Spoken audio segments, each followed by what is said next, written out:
جو ہم نماز پڑھتے ہیں فرض نمازیں، اس میں کرنا کیا ہے؟ آپ نے لیٹ سے آپ نے وضو کیا،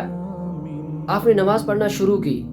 آپ قیام میں ہیں، اس کے بعد آپ رکوع میں جاتے ہیں، اس کے بعد آپ سجدہ کرتے ہیں، التحیات ہے، اس کے بعد آپ تشہد میں گئے، درود شریف پڑھا،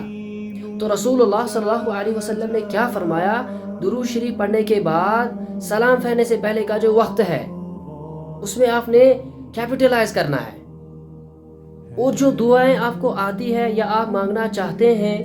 اس ٹائم کو آپ کو یوٹیلائز کرنا ہے اور اللہ تعالیٰ سے دعا کرنی ہے۔